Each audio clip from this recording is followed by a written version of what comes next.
One to one ஆன்மீக நேயர்களுக்கு அன்பு வணக்கம். நம்ம சேனலில் தொடர்ந்து ஜோதிட விழிப்புணர்வு நிகழ்ச்சிகளை பார்த்துட்டு வரோம்.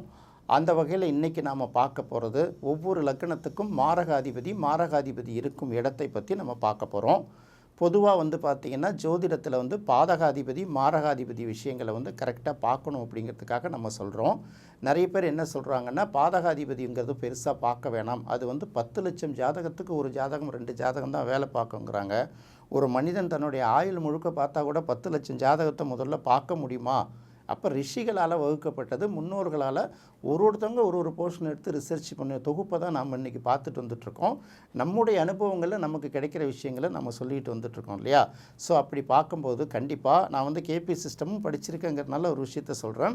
உதாரணத்துக்கு கேபி சிஸ்டம் அப்படின்னு சொல்லக்கூடிய நவீன சிஸ்டங்களில் கூட பார்த்திங்கன்னா இந்த நம்மளோட அடிப்படை ஜோதிடத்தை பெரிய அளவுக்கு மாற்றம் இல்லாமல் நுணுக்கங்களை தான் அதிகமாக புகுத்தி சொல்லி கொடுப்பாங்க.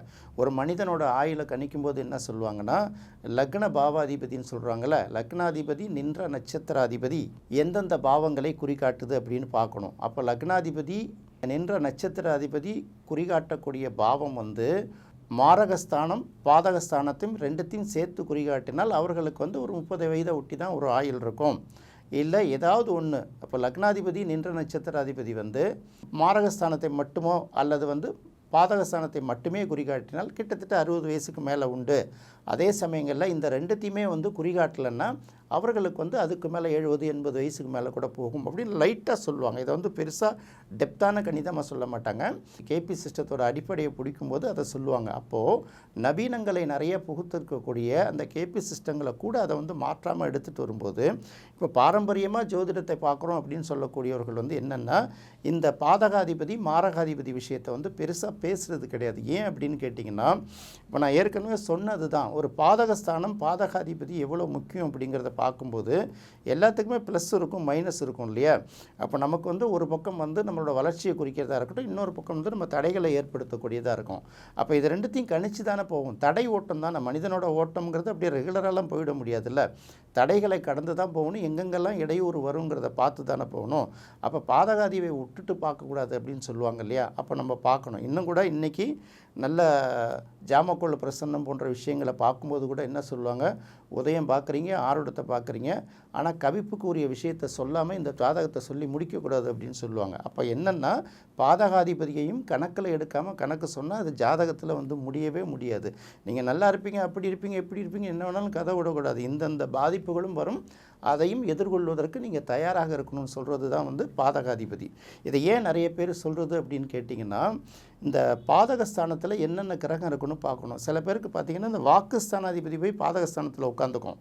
அப்போ அவர்கள் சொல்லக்கூடிய ஜோதிடம் எந்த அளவுக்கு பலிக்கும், எந்த அளவுக்கு உண்மை, இல்லை நோக்கம் சரியான நோக்கமாக, கமர்ஷியல் நோக்கமாக, புகழ் பெறணுங்கிற நோக்கமாக, இந்த மாதிரி பல மாறுபாடுகள் வருதில்ல. அதனால் அதை சில பேர் ஃபோக்கஸ் பண்ணாமல் விட்டுடுறாங்க.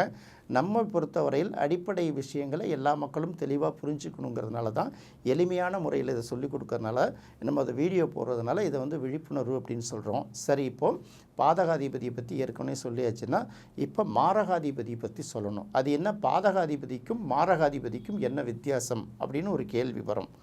பாதகாதிபதிங்கிறது நமக்கு பாதகத்தை செய்யக்கூடியவர், ஆனால் உயிரை எடுக்க மாட்டார் அப்படின்னு ஒரு விஷயத்த சொல்லுவாங்க. நான் புத்தகத்தில் உள்ளது அடிப்படை ஜோதிடத்தில் சொல்லப்படுற விஷயங்களை தான் சொல்கிறேனே தவிர நான் எதுவும் புதுசாக சொல்ல.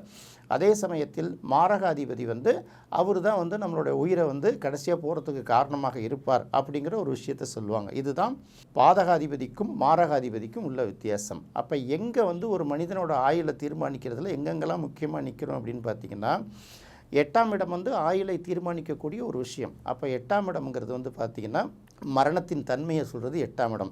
அப்போ ஒரு மனிதனோட ஆயுள் எப்போ முடியும் அப்படிங்கிறத தீர்மானிக்கிறது 2ஆம் இடம் 7ஆம் இடம்.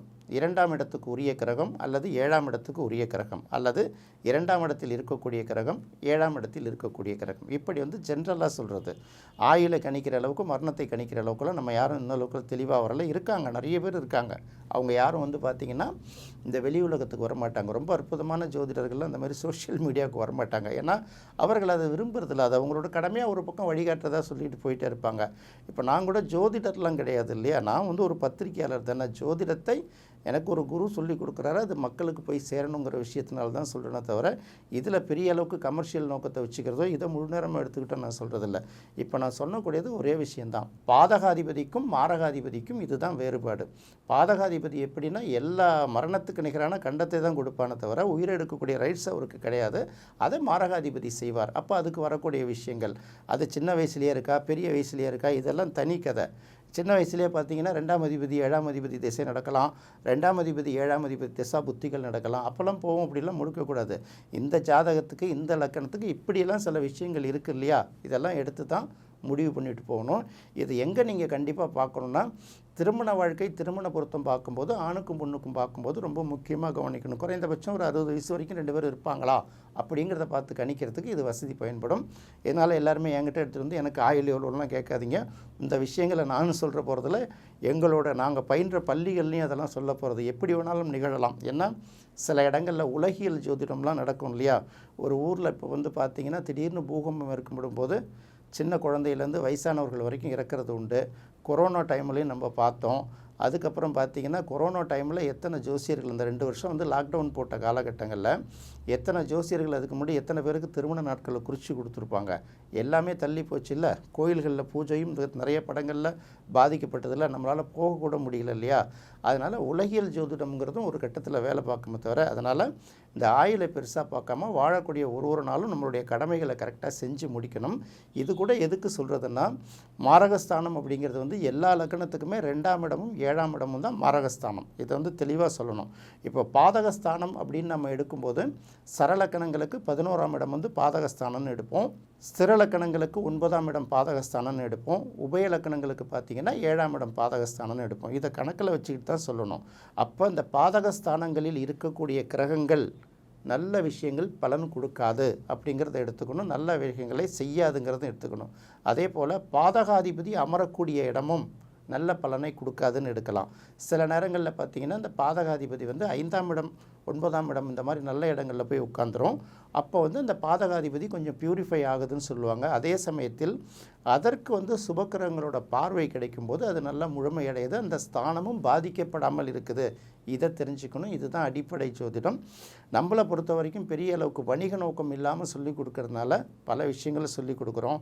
இவர் எதுக்கு தேவையில்லாமல் பப்ளிக்கில் போட்டு உடைக்கிறாருங்கிற மாதிரிலாம் நிறைய பேர்லாம் நம்ம மேலே வந்து குறை சொல்பவர்கள்லாம் இருக்காங்க. அது நமக்கு முக்கியம் இல்லை. மக்களுக்காக வந்து சில விஷயங்களை நம்ம சொல்லி ஆகணும். அவங்க ஏற்றுக்கிட்டாலும் சரி வெறுத்துக்கிட்டாலும் சரி, அவர்களுக்கு நம்ம சொல்ல வேண்டிய விஷயங்கள் இன்றைக்கி சொல்லிட்டோம்னா பின்னால் அவர்களுக்கு பயன்படுங்கிறதுனால இந்த விஷயத்தை சொல்கிறோம். என்ன நேயர்களே, இந்த நிகழ்ச்சி உங்களுக்கு ரொம்ப பிடிச்சிருக்கும்னு நினைக்கிறேன். மீண்டும் மற்றொரு சுவையான நிகழ்ச்சியில் சந்திக்கலாம். நன்றி, வணக்கம்.